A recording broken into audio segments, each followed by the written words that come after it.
Eu creio. E agora? Abre sua Bíblia comigo lá na carta do apóstolo Tiago. Por favor. Eu creio. E agora? Estamos caminhando na carta do apóstolo Tiago, uma carta extremamente prática, extremamente clara, que traz muitas informações para todos nós como cristãos e nos ajuda a entender que a fé que nós temos, ela precisa ser demonstrada de maneira prática no nosso viver. Que a fé que eu e você temos, ela não pode ser algo apenas teórico, ela não pode ser algo da boca para fora, ela não pode ser algo que não seja visível àqueles que nos cercam. Se nós de fato cremos, essa fé vai transformar áreas de nossas vidas. Tiago capítulo 1, nós vamos olhar hoje para os versos 19 a 27. Tiago capítulo 1, nós vamos olhar hoje para os versos 19 a 27. Diz assim a palavra de Deus, ouça com fé a leitura dela. Meus amados irmãos, tenham isto em mente. Sejam todos prontos para ouvir, tardios para falar e tardios para irar-se, pois a ira do homem não produz a justiça de Deus. Portanto, livrem-se de toda impureza moral e da maldade que prevalece, e aceitem humildemente a palavra implantada em vocês, a qual é poderosa para salvá-los. Sejam praticantes da palavra e não apenas ouvintes, enganando-se a si mesmos. Aquele que ouve a palavra, mas não a põe em prática, é semelhante a um homem que olha a sua face num espelho e depois de olhar para si mesmo, sai e logo esquece a sua aparência. Mas o homem que observa atentamente a lei perfeita, que traz a liberdade, e persevera na prática dessa lei, não esquecendo o que ouviu, mas praticando-o, será feliz naquilo que fizer. Se alguém se considera religioso, mas não refreia sua língua, engana-se a si mesmo. Sua religião não tem valor algum. A religião que Deus, o nosso Pai, aceita como pura e imaculada é esta: cuidar dos órfãos e das viúvas em suas dificuldades e não se deixar corromper pelo mundo. Vamos orar? Senhor Deus, nós nos colocamos aqui diante do Senhor, Pai, conscientes da nossa incapacidade, Senhor, reconhecendo que precisamos de Ti e pedindo, Deus, suplicando ao Senhor, que o Senhor, por favor, tenha misericórdia de nós. Não nos deixe, Pai, investir a próxima hora aqui num exercício e árido, onde pelo nosso próprio esforço nós tentamos compreender o que esse texto tem a dizer. Não nos deixe cair nisso, Deus, mas por favor, age de forma milagrosa, Deus, age de forma poderosa e sobrenatural no nosso meio com o Teu Santo Espírito, Pai, que Ele tome a palavra dEle, que é a espada dEle, e trabalhe em nossas vidas, em cada área do meu viver, do viver dos meus irmãos, das minhas irmãs, dos nossos amigos e amigas que aqui estão, de forma a trazer salvação, de forma a trazer consolo, encorajamento, instrução, para um viver que agrade ao Senhor, Pai. Nós oramos com fé e confiados, no nome do nosso Senhor e Salvador Jesus Cristo. Amém. Queridos, alguém já disse que os homens tendem a ter 3 ilusões. Homens aqui no sentido genérico e geral da palavra, da raça humana, tá bom? A raça humana, os seres humanos, eles tendem a ter 3 ilusões. A primeira ilusão é de que eles são bons motoristas. É muito difícil você achar alguém que reconheça que não dirige bem. Alguém que fala assim, não, eu não sei dirigir muito bem, eu preciso de ajuda com isso. Normalmente as pessoas se acham bons motoristas. A segunda ilusão que é apontada é a ilusão de que se acham bons contadores de piada. É muito difícil alguém que conte uma piada achando que ele não vai contar direito. Mas também é muito raro alguém que conte uma boa piada, bem contada. E por último, esse autor desse livro, ele diz que a terceira ilusão muito frequente na vida dos homens, dos seres humanos de uma forma geral, é que os seres humanos se consideram bons ouvintes. Pessoas que ouvem bem umas às outras. Mas na verdade, de fato, são ilusões.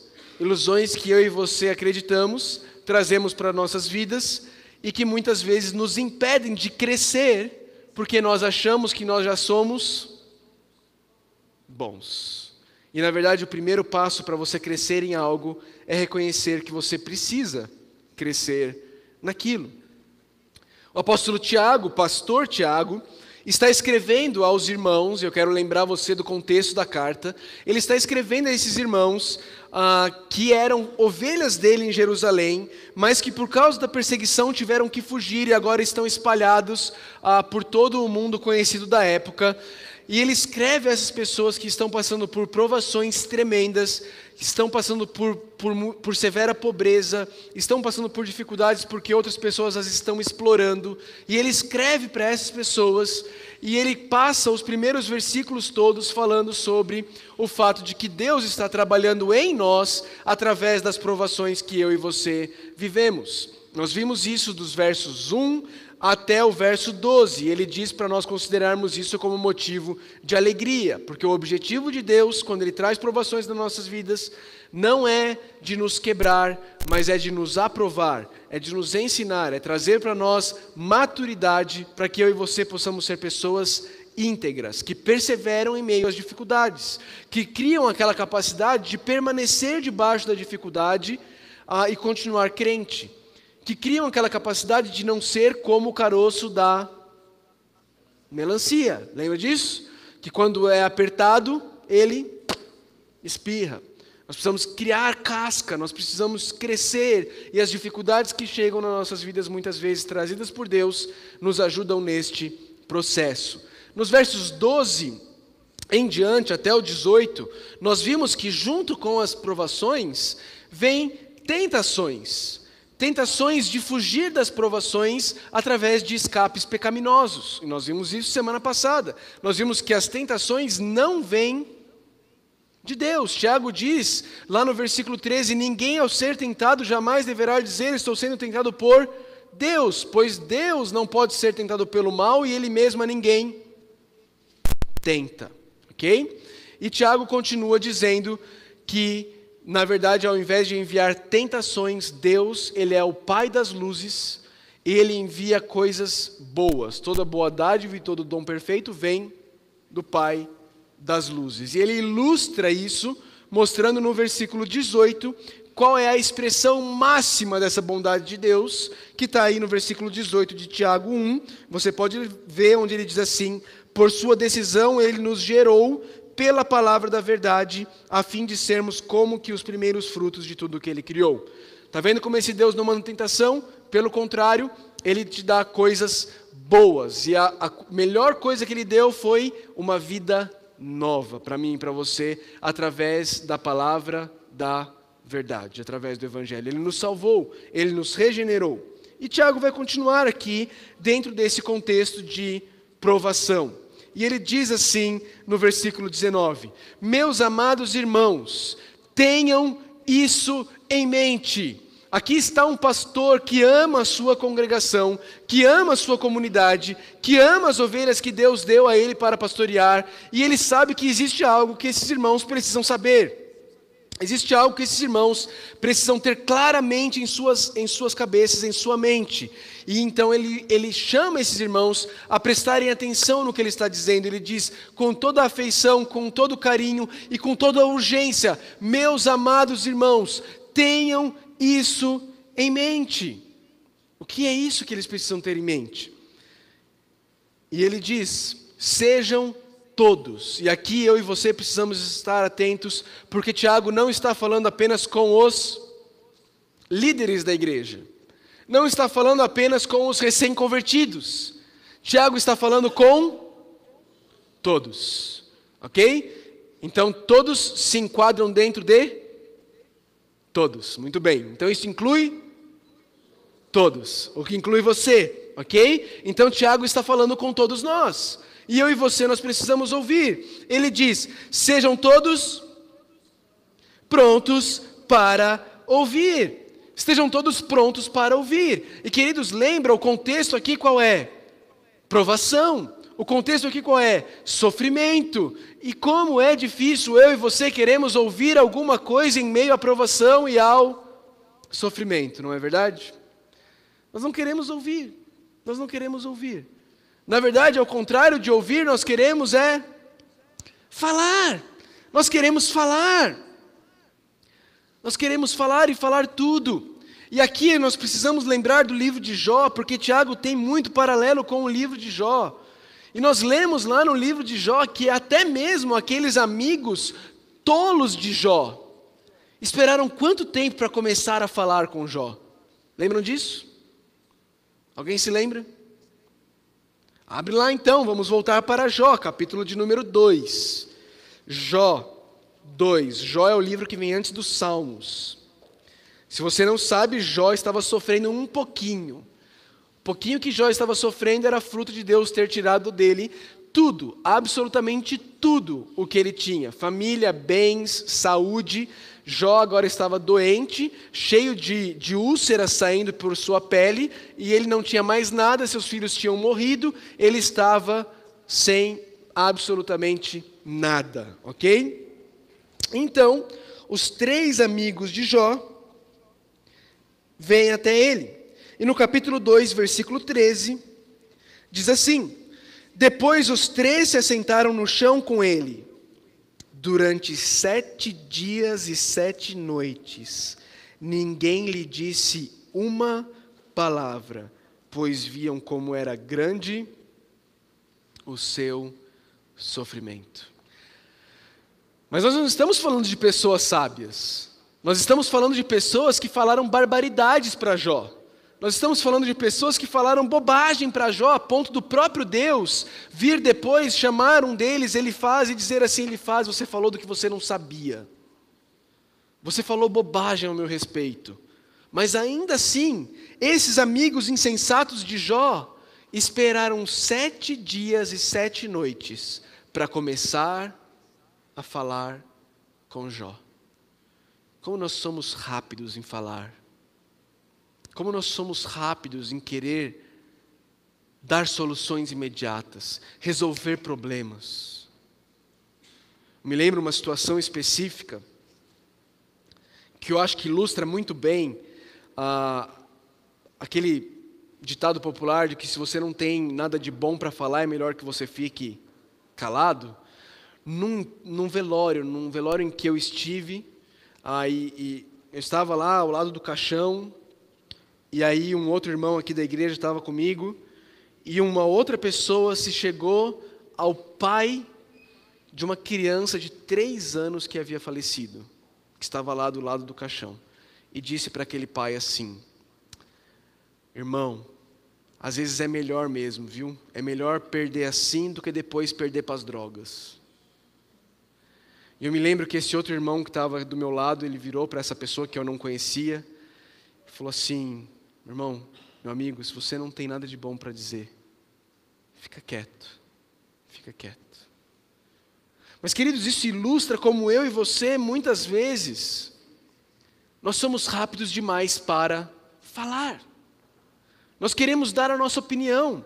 Muitas vezes a gente nunca pensou, nunca estudou, nunca gastou tempo para se deter no assunto e se preparar e querer e entender o que aquele assunto diz, mas nós queremos dar opinião. A internet é a prova disso. Todo mundo tem opinião sobre tudo.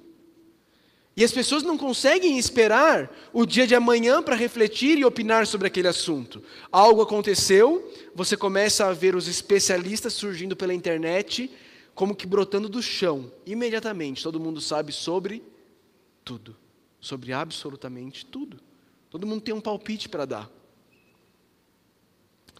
Tiago é um livro de sabedoria, e em Provérbios, o livro mais famoso de sabedoria, nós vemos o autor de Provérbios falando algumas coisas sobre essa questão do falar e do ouvir. Eu queria te mostrar alguns desses versículos. Veja comigo Provérbios 10, 19. Provérbios, capítulo 10, verso de número 19. O autor de Provérbios diz assim, Provérbios 10, 19. Quando são muitas as palavras, o pecado está presente, mas quem controla a língua é sensato. Você quer diminuir a quantidade de pecado na sua vida? O que o autor de Provérbios está dizendo aqui, que uma boa medida para você tomar é começar a falar menos. Começar a falar menos. Se você continuar e abrir comigo lá em Provérbios 17, no versículo 28, num mundo de imagens, num mundo onde cada vez mais a imagem é o que importa, olha só o que Tiago diz em Provérbios 17, vamos ver o 27 e o 28. Quem tem conhecimento, ou seja, quem de fato tem conhecimento, sabe das coisas, não é o que sai falando muito, é quem é comedido no falar. E quem tem entendimento é de espírito sereno. Olha o 28. Até o insensato passará por sábio, se ficar quieto. Se contiver a língua, parecerá que tem discernimento. Num mundo de imagem, num mundo de aparências, se você quer ter pelo menos a aparência de sabedoria, pelo menos a aparência de entendimento, fique de boca fechada. Alguém já disse, fale pouco e dê às pessoas a impressão de que você é sábio. Ou então, abra sempre a boca e dê a elas a certeza de que você não é. Tiago está falando sobre isso, queridos. Tiago está falando sobre essa habilidade de controlar a língua. Essa habilidade de, em meio aos sofrimentos e às dores, eu conseguir me conter. Eu conseguir ouvir ao invés de falar. E tudo isso está ligado com o coração. Tiago diz, serão todos prontos para ouvir, tardios para falar e tardios para irar-se. O que gera a fala descontrolada é a ira descontrolada. É quando eu e você achamos que nós sabemos o que é o melhor e não Deus. E nós começamos a nos irar contra Deus e cerrar os nossos pulsos contra Deus. E então nós falamos grandes tolices, que depois, com o coração mais calmo, nós percebemos que nós erramos.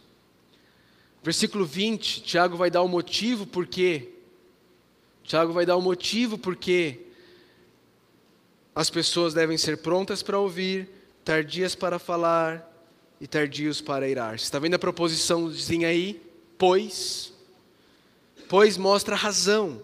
Qual é a razão por que nós devemos demorar para falar, ser pronto para ouvir e tardio para irar-se? Aliás, os judeus antigos diziam que Deus nos deu 2 ouvidos e uma boca, que é para nós ouvirmos o dobro do que nós falamos. E os ouvidos estão sempre abertos, para nós estarmos sempre ouvindo. A boca foi colocada cercada de vários guardas, os nossos dentes, que devem fechá-la, para que nós falemos menos e ouçamos mais. Por quê? Verso 20. Pois a ira do homem não produz a justiça de Deus. O que ele quer dizer com isso? O que Tiago está dizendo aqui é que a minha ira, a minha indignação será incapaz de produzir o comportamento esperado por Deus. Quando Tiago fala sobre justiça de Deus, queridos, é importante a gente ter isso em mente de forma clara. Tiago não tem o mesmo conceito de justiça de Deus que Paulo tem, por exemplo. Tiago foi escrito muito antes de Paulo. Tiago provavelmente foi a primeira carta do Novo Testamento. Muito antes de Paulo escrever qualquer uma das suas cartas. O entendimento que Tiago traz de justiça de Deus não é o entendimento de Paulo. Quando Paulo fala sobre justiça de Deus, ele está falando sobre a minha posição diante de Deus. Que Deus nos justifica diante dele. Quando Tiago está falando de justiça de Deus, ele está falando daquilo que Deus espera daqueles que dizem crer nele. É disso que Tiago está falando. E Tiago está dizendo aqui que a minha e a sua ira são incapazes de produzir o comportamento que Deus espera. Já aconteceu com você? Se você é pai, já aconteceu com você. De você ver alguém a quem você ama muito, tendo um comportamento que desagrada a Deus, tendo um comportamento que você sabe que vai levá-lo a consequências ruins, e você se ira com aquilo, você fica bravo, e você quer consertar aquela pessoa com a sua própria força. Sabe o que Tiago está dizendo para você? A ira do pai não produz o comportamento que Deus quer. Não adianta eu e você querermos fazer com que pessoas que estão sofrendo entendam o sofrimento à luz, à perspectiva de Deus e reajam a ele da maneira como Deus gostaria que eles reagissem através da nossa própria ira. Falando com eles, se indignando com eles. Ah, queridos, como eu caio nisso. Como eu falho nisso daqui. Como eu me pego achando que se eu bravejar, se eu ficar bravo, se eu falar firme, eu vou conseguir transformar o coração das pessoas. Eu não vou, eu não consigo, você não consegue. A ira do homem não produz a justiça de Deus. Eu e você precisamos lembrar disso quando nós formos tentar ajudar pessoas que estão fazendo escolhas erradas. Eu e você precisamos nos lembrar disso quando nós formos ajudar pessoas que estão sofrendo. A nossa ira será incapaz de transformar o comportamento delas de forma que elas venham a agradar a Deus. Tiago continua e ele traz uma conclusão. Por causa disso, porque a ira do homem não produz a justiça de Deus, o que ele espera de nós? Versículo 21. Portanto, livre-se de toda a impureza moral e da maldade que prevalece, e aceitem humildemente a palavra implantada em vocês, a qual é poderosa para salvá-los. Portanto, livrem-se de toda. A palavrinha livrem-se aqui traz a ideia de se despir, de você tirar roupas. Tiago está dizendo, livrem-se de toda, não é de uma parte, não é de um pouco, livrem-se de toda a impureza moral e da maldade que prevalece. Livre-se do pecado, meu irmão. Livre-se, arranque isso da sua vida. Livre-se do pecado, dessa impureza moral, dessa maldade, essa palavrinha maldade que prevalece. A ideia é que é uma maldade abundante, uma maldade diversa, uma maldade que na minha vida e na sua vida parece brotar, a gente não sabe de onde. A gente luta contra o pecado, a gente vence um pecado e de repente a gente já se vê caindo em outra área. Tiago está dizendo, livre-se disso. Livre-se de toda a impureza moral e da maldade que prevalece. Como? Como? Isso acontece quando eu e você aceitamos humildemente a palavra implantada em nós.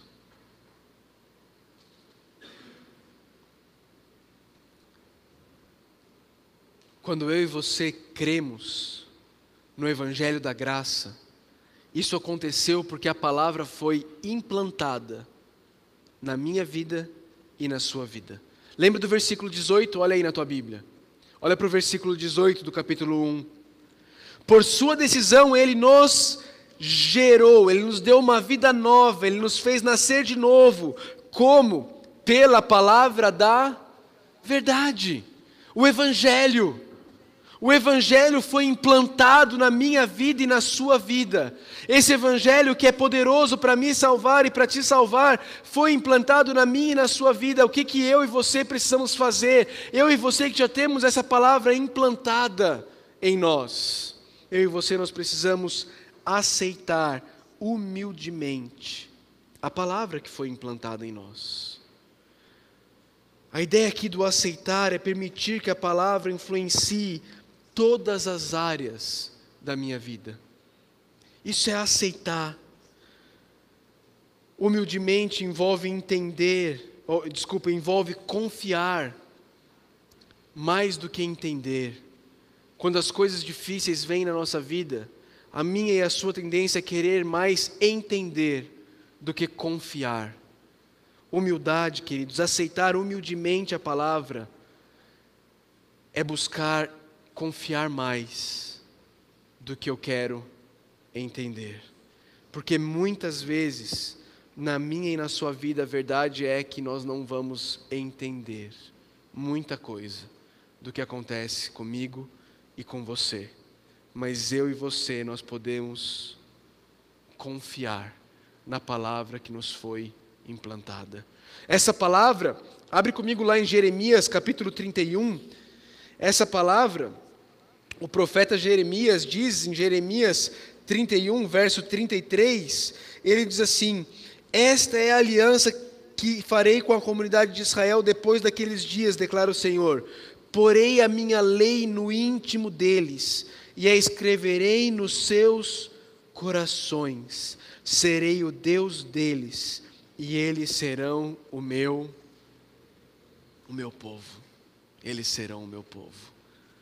Sabe o que a lei de Moisés fez com o povo? A lei de Moisés teve como objetivo fazer com que o povo percebesse a sua total incapacidade. Eles não conseguiam obedecer. Como nós vimos no catecismo, Nova Cidade, o padrão é a perfeição. Quem consegue? Ninguém consegue. Por isso Deus vem em Jeremias e ele diz: eu farei uma nova aliança. E eu não darei mais a minha lei em pedras, mas eu porei a minha lei no íntimo deles. Eu escreverei a minha lei no coração deles. Eu serei o Deus deles e eles serão o meu povo. Queridos, se eu e você queremos ser salvos do poder do pecado, da presença do pecado, eu e você precisamos deixar que a palavra de Deus influencie e molde todas as áreas do nosso viver. A palavra de Deus precisa habitar ricamente em mim e em você.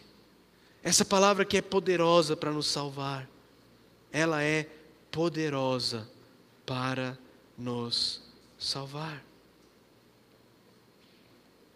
Tiago vai dar alguns exemplos disso agora.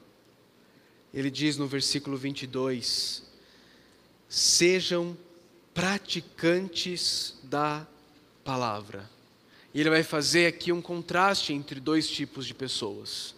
Aquelas pessoas que praticam a palavra e aquelas pessoas que nós não devemos ser, que são aquelas pessoas que apenas ouvem a palavra. E aqui todos nós temos um risco muito grande nesse exato momento.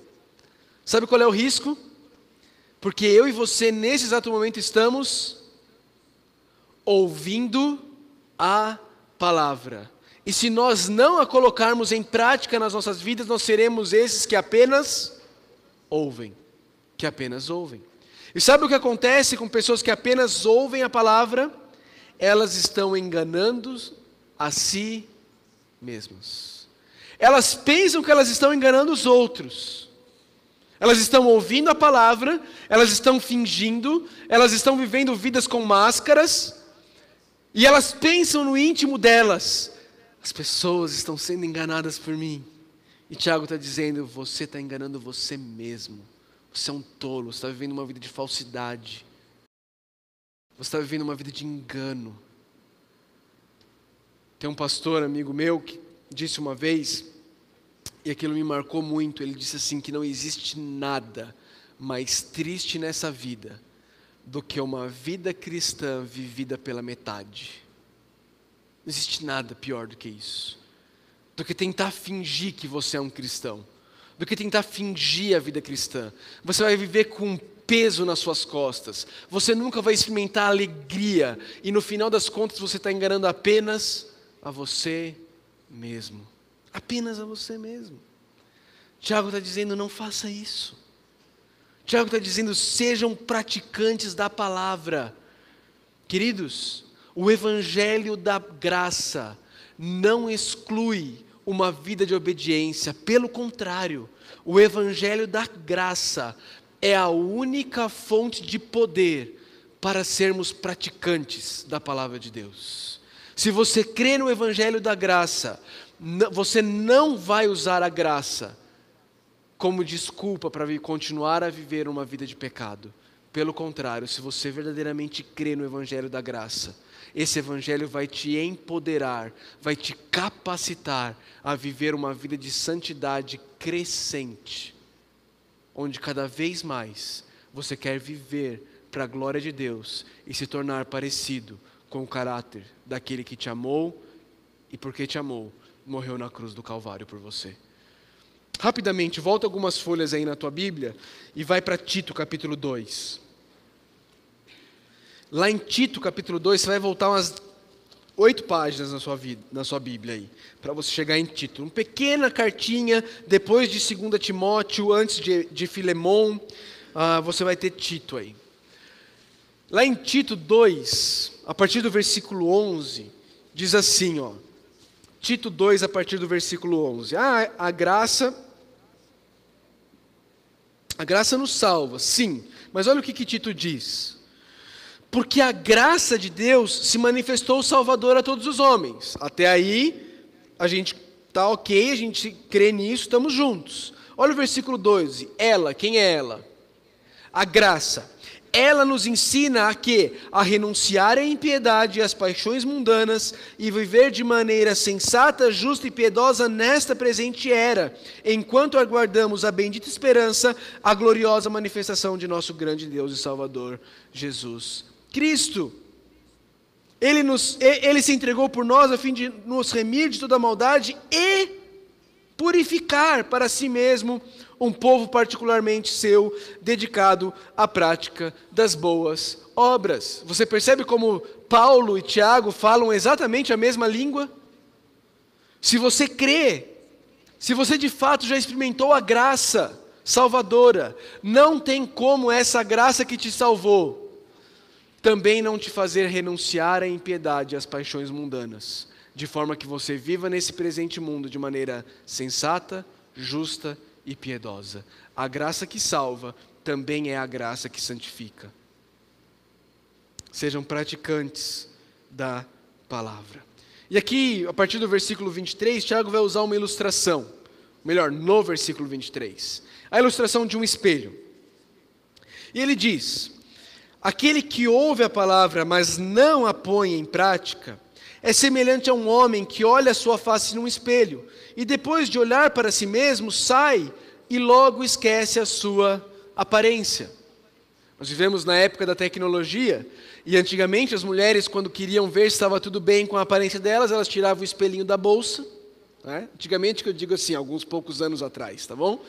Elas tiravam o espelhinho da bolsa e disfarçadamente elas davam uma olhadinha para ver se estava tudo certo e guardavam o espelhinho na bolsa. Hoje em dia o que faz? Pega o celular, abre a câmera do selfie, dá uma olhadinha e fecha.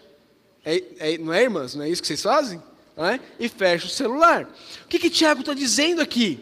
Ele está dizendo que uma pessoa que ouve a palavra de Deus e não a pratica, ele é como alguém que olha para si ali no espelho e depois de olhar para si mesmo, ele sai e ele logo esquece a sua aparência. E ele faz um contraste dessa pessoa com a pessoa que ele apresenta no versículo 25. Mas, essa palavrinha mas, nos mostra um contraste.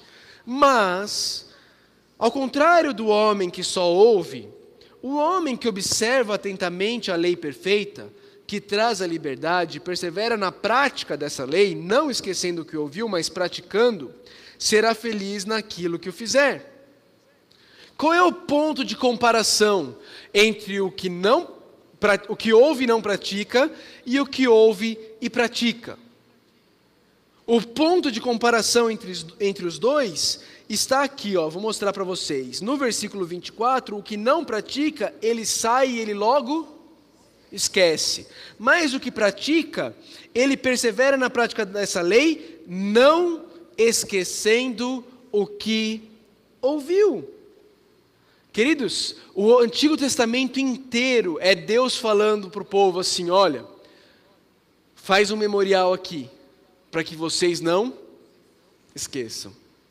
Olha, quando vocês forem ensinar seus filhos, ensinem ao deitar, ao levantar, ao caminhar, ao ir pelo caminho, coloca no umbral da porta, para que eles não se esqueçam. Não se esqueçam. Não se esqueçam. Tiago está falando que a diferença entre aquele que pratica e o que não pratica é que o que pratica, ele não se esquece daquilo que ele aprendeu. Ele guarda a palavra no coração dele. Ele guarda a palavra na mente dele.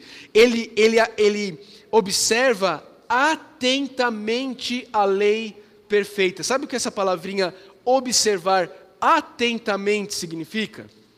Significa fazer isso aqui, ó. É isso. Quando alguém se inclina para poder observar com maior atenção aquilo que está sendo dito. É o oposto disso daqui, ó. Quando você se inclina para trás e dorme e não ouve e nem se lembra daquilo que está sendo dito. Tiago está dizendo assim, a diferença entre esses dois é que um se esquece, um olha sem atenção e logo se esquece do que viu. O outro observa atentamente. E porque ele observa atentamente, não se esquece do que ele ouviu. Por isso ele pratica. A consequência disso, ele será feliz naquilo que fizer. A palavrinha feliz aqui, Macários, bem-aventurado. A mesma palavrinha do Sermão do Monte, bem-aventurados. Tiago está mostrando que é possível sofrer e ser feliz. É possível ser injustiçado e ser feliz. É possível não entender o que está acontecendo e ainda assim ser feliz. Como? Quando eu e você observamos atentamente o que nos é ensinado e não nos esquecemos, e por isso colocamos em prática a palavra de Deus. Caminhando para o final, no verso 26, começa dizendo assim: se alguém se considera religioso. Presta atenção, existe um contraste aqui, tá bom? Se alguém se considera religioso, mas não refreia a sua língua. O que ele está fazendo? Enganando-se a si mesmo. A mesma coisa que Tiago disse no versículo 22, sobre as pessoas que não são praticantes, mas são apenas ouvintes da palavra. Tiago disse: a sua fé, ela não é palpável. Se a sua fé não pode ser vista pela diferença do seu linguajar, da maneira como você refreia a sua língua, então você pode se considerar um religioso. Mas no máximo o que você está fazendo é, você está enganando a você mesmo. Você está enganando a você mesmo. Porque a fé que você tem, queridos, a fé que eu e você temos, precisa transformar o meu e o seu coração. Pastor, o que tem a ver de coração aí? Ele está falando sobre língua. O irmão de Tiago, o irmão mais velho de Tiago, o Senhor Jesus Cristo nos disse que a boca fala do que está cheio, coração. Se a sua língua não foi transformada, isso é apenas uma evidência externa de que o seu coração precisa ser transformado. Não se engane. Não se engane. Tiago conclui sobre essa pessoa que se considera religioso, dizendo que se ela não refreia a própria língua, a religião dela não tem valor algum. É vã, é oca. A religião dela é vazia. É vazia. Não tem conteúdo. Essa palavrinha aqui, não tem valor algum, é a palavrinha que era usada para falar sobre a idolatria no Antigo Testamento.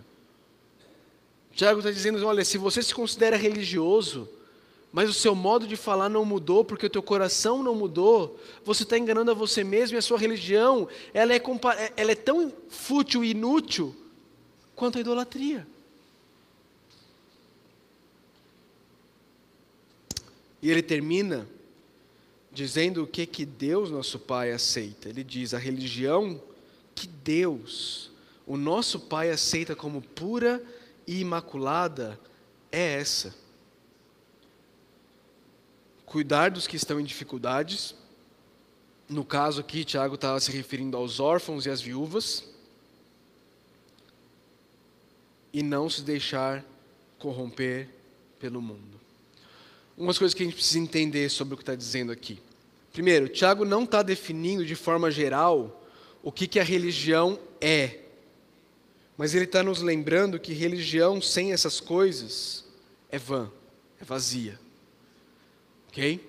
Ele não está dizendo que você quer praticar religião ou você quer ser religado com Deus, porque é isso que religião significa. Cuide dos órfãos, não se deixe corromper pelo mundo, e então você vai ser ligado com Deus. Perceba que ele já parte do pressuposto que Deus é o nosso Pai. Então você não faz essas coisas para que ele se torne seu pai. Você faz porque ele já é seu pai. Ok? E o fato dele ser o seu pai muda a sua forma de agir, muda a sua forma de falar, muda a sua forma de lidar com as pessoas que estão passando por necessidade. Ok? E aqui isso tem dois aspectos aqui. Por um lado, é algo que eu e você precisamos crescer, em perceber pessoas que não conseguem ajudar a si mesmas financeiramente. Esse era o caso do órfão e das viúvas no primeiro século. A viúva não tinha o que fazer, ela estava destinada a sofrer, especialmente se ela não tivesse parentes que pudessem socorrê-la. E o órfão da mesma forma. Eram pessoas que não tinham o que fazer por elas mesmas. E eu e você precisamos começar a nos perguntar quem são essas pessoas. Primeiro aqui, depois fora daqui. Que não tem como socorrer a si mesmas. E como nós podemos cuidar dessas pessoas.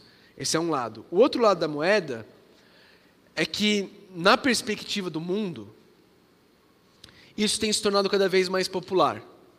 Cada vez mais diz, não, verdadeira religião é cuidar dos órfãos e da viúva. Esse negócio de vida de santidade, esse negócio de buscar ser como Jesus. Você quer ser como Jesus de verdade? É só cuidar dos órfãos e das viúvas. Normalmente quem fala isso nunca cita o resto do versículo. O resto do versículo diz que a verdadeira religião é cuidar dos órfãos e das viúvas em suas dificuldades e não se deixar corromper pelo mundo. Não é só o evangelho social. A verdadeira religião, o extravasar, o derramar da fé, da graça que encheu a vida do cristão e transbordou na prática, é visto não apenas pelo um cuidado social com aqueles que não podem cuidar de si mesmos. Isso é ponto, isso é fato. Nós precisamos crescer nisso. Mas nós não podemos viver isso divorciado de uma vida de crescimento em santidade, santificação, em se parecer mais com Jesus, que Tiago chama aí de não se deixar corromper pelo mundo. Cresce uma ideia cada vez mais de que você quer agradar a Deus, viva um evangelho social. Cuide do próximo, cuide das pessoas, cuide da mãe natureza, seja um ecologista. Mas as questões práticas da sua vida, Deus não está preocupado com isso. Deus não quer saber da sua santidade. Deus não quer saber da sua transformação pessoal. Deus não quer saber da sua vida moral. Isso é mentira, queridos. Isso é mentira. O apóstolo Tiago, nesse curto trecho que nós estamos estudando aqui, ele falou já para a gente, no versículo 21, que nós precisamos nos livrar de toda impureza moral e da maldade que prevalece. Ele falou isso para a gente. Ele disse que nós precisamos aprender a controlar a nossa língua. Ele disse que nós precisamos ser praticantes da palavra. Ele disse no versículo 27, que nós não podemos nos deixar corromper pelos valores e princípios desse mundo. Nós precisamos fazer diferença. Não apenas na maneira como tratamos aqueles que estão necessitados, mas também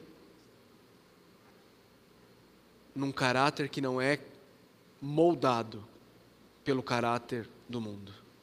Por um caráter que não é porque todo mundo está fazendo que passa a ser certo. E por um caráter que não é porque ninguém faz que então é errado. Mas por um caráter que quer olhar atentamente para a lei perfeita que traz a liberdade, de forma a ser transformado em todas as áreas da vida. Não se deixar corromper pelo mundo é entender que o Evangelho não é a minha religião, que eu pratico no domingo à noite, batendo cartão lá na igreja, talvez até entregando um dízimo. Mas o Evangelho é a boa nova de que Cristo morreu na cruz do Calvário para pagar pelos meus pecados e que Ele quer transformar todas as áreas da minha vida. Ele quer transformar a maneira como eu me porto como estudante, como profissional, como marido, como esposa, como pai, como mãe, como filho, como cidadão, como comerciante, como empresário, como funcionário. Ele quer mudar absolutamente tudo, como motorista, como amigo, como membro de igreja. Deus quer mudar, o Evangelho quer mudar todas as áreas das nossas vidas. O Evangelho não se contenta em ser um quartinho, uma capelinha de uma casa de fazenda. O Evangelho quer ser o alicerce de onde sobem todas as paredes da vida cristã e na qual toda a sua casa se baseia. A religião que Deus, o nosso Pai, aceita como pura e imaculada é esta: cuidar dos órfãos e das viúvas em suas dificuldades e não se deixar corromper pelo mundo. Algumas perguntas para nós pensarmos ao final dessa mensagem. Primeira e mais importante delas: a palavra já foi implantada em você? Porque, querido, se não foi, meu amigo, minha amiga, se a palavra não foi implantada em você, tudo que você ouviu hoje, se você tentar colocar em prática, você vai ser como um hamster correndo na esteira da gaiola. Você não vai sair do lugar, porque você não tem o poder para que a sua vida seja transformada, agindo em você. Você precisa que primeiro a palavra seja implantada em você. João nos diz que o verbo, a palavra, se fez carne, habitou entre nós e vimos a sua glória, glória como do unigênito vindo do Pai. Jesus Cristo já habita em você. Você já reconheceu diante de Deus que você é um pecador, que você merecia a ira dele, mas que você crê em Jesus Cristo para ser o único e suficiente Salvador da sua vida. É isso que eu estou querendo dizer quando eu pergunto para você: a palavra já foi implantada em você? Se não foi, meu amigo, minha amiga, eu quero suplicar com você que você pare de confiar em você mesmo. E hoje, agora, você fale aí para Deus, você e Deus: Deus, me perdoa, eu creio em Jesus, eu me arrependo, transforma a minha vida. Fala para Ele. Você não precisa levantar a sua mão, você não precisa vir aqui na frente, você nem precisa me contar. Fala para Ele. Não sou eu que te salvo, é Ele. Reconhece a sua incapacidade diante dEle. E deixa Ele te dar uma vida nova. Através da palavra de Deus. Através do Evangelho. Através do Logos. A palavra. O Senhor Jesus encarnado. A palavra já foi implantada em você. Se não foi, você não consegue fazer isso que eu estou falando, mas você quer. Vem falar comigo no final do culto. Vamos juntos batalhar, suplicando a Deus que implante a palavra dEle no seu coração nessa noite. Segunda pergunta. Sua reação diante das provações revelam e comprovam e atestam o recebimento da palavra?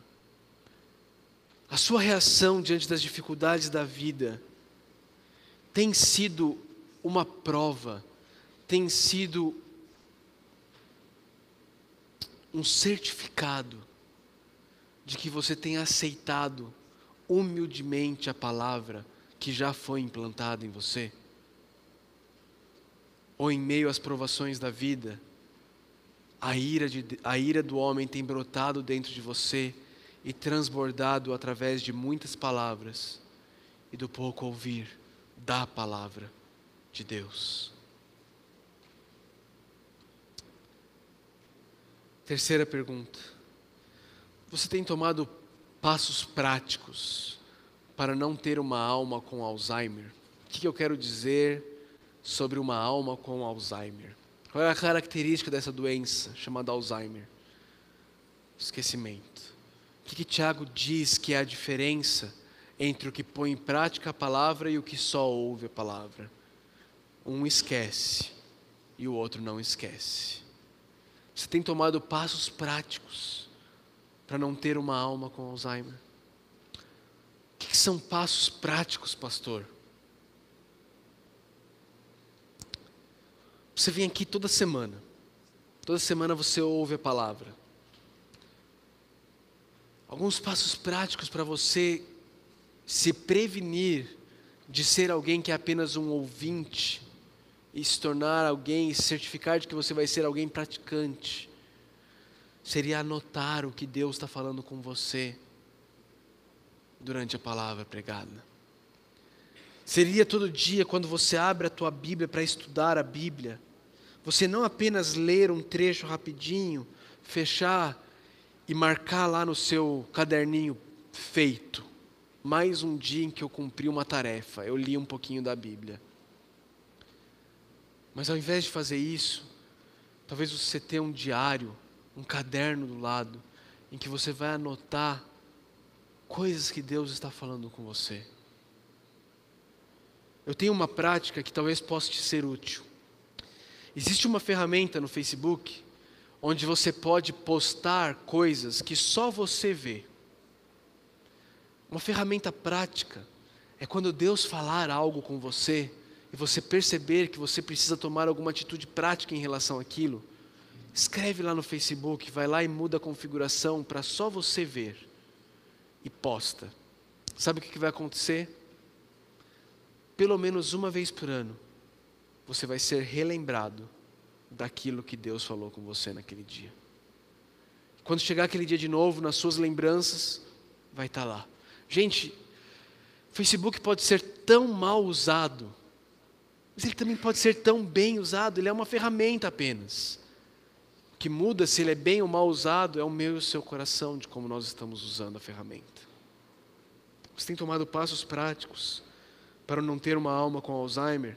Pastor Valentim tem buscado memorizar a palavra de Deus. Memorizar grandes porções da palavra de Deus. Talvez você não consiga memorizar grandes porções da palavra de Deus, mas que tal memorizar pequenas porções da palavra de Deus? Nós te damos uma ferramenta de todo mês tentar memorizar um pequeno versículo da palavra de Deus. Que tal começar por isso? Qual é o versículo? Qual é a referência do versículo que nós estamos tentando memorizar esse mês? Não fale. Pense, você lembra a referência, só a referência. Você tem tomado passos práticos para não ter uma alma com Alzheimer? Última pergunta. No versículo 26, Tiago diz: se alguém se considera religioso. Minha pergunta para você é: você se considera um religioso?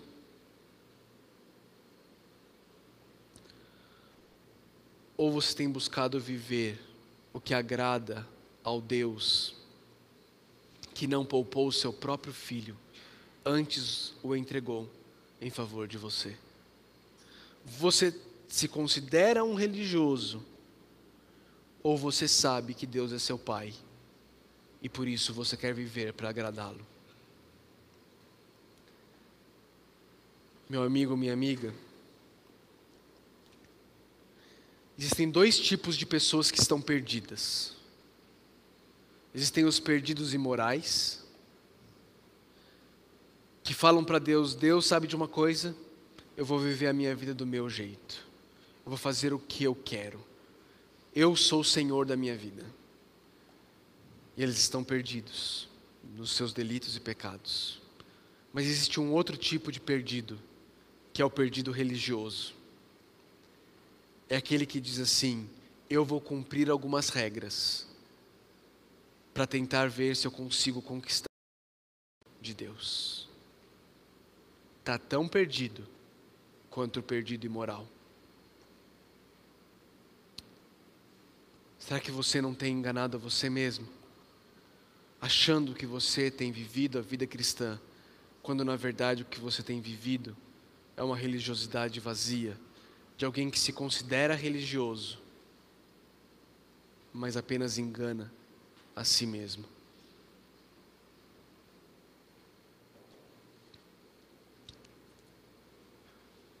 O texto de Tiago diz que nós precisamos nos livrar de toda impureza moral. Tem um versículo lá em Zacarias, essa eu quero ver, Zacarias. Fácil. Vai para Mateus, que é o primeiro livro do Novo Testamento, e volta. Apenas algumas poucas páginas. Você vai passar por Malaquias, e então você vai chegar em Zacarias. Zacarias, capítulo 3.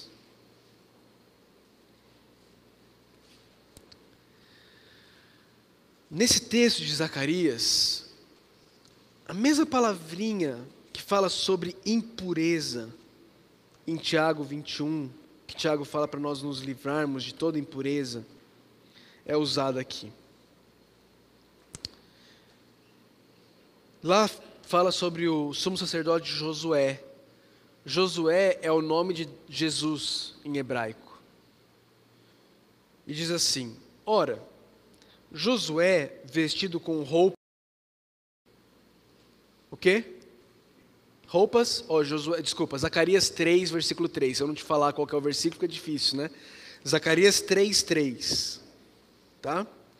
Ora, Josué vestido com roupas impuras, estava em pé diante do anjo. O anjo disse aos que estavam diante dele: tirem as roupas impuras dele. Depois disse a Josué, e aqui, só para dar um contexto, é o anjo do Senhor falando, é Jesus Cristo falando. Tire as roupas impuras dele. Depois disse a Josué: veja, eu tirei de você o seu pecado e coloquei vestes nobres sobre você. Existia uma prática no Antigo Testamento em que o sumo sacerdote, antes de oferecer os sacrifícios, ele precisava ir se lavar, se banhar e colocar roupas limpas. Profeticamente, Zacarias está relatando aqui o que o anjo do Senhor, Jesus, pré-encarnado, disse para Josué. Ele disse: a sua impureza, Josué, não é você quem vai tirar com banhos cerimoniais, mas sou eu quem vou tirar a sua impureza e colocar em você vestes nobres. Que a verdade do que Jesus Cristo fez na cruz do Calvário por mim e por você, tirando essas roupas impuras e imundas que eu e você temos e nos dando vestes nobres, que essa verdade, o Evangelho da graça, seja o nosso motivador e capacitador para uma vida de santidade, onde nós não apenas ouvimos a palavra de Deus, mas nós praticamos aquilo que nós ouvimos. Jesus Cristo fez tudo o que precisava ser feito. É Ele quem removeu toda a impureza de nós. É Ele quem nos deu vestes nobres. Que eu e você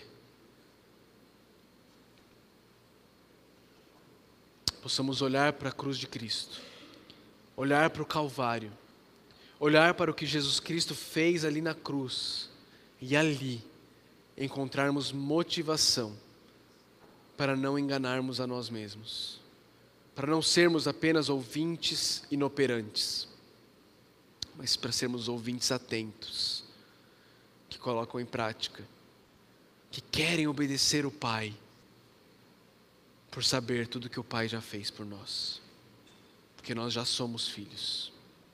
Que Deus nos dê graça, que agora que nós cremos, nós possamos de fato viver uma vida digna da fé que Deus nos deu. Cristo Jesus, o nosso Senhor. Vamos orar. Senhor Deus,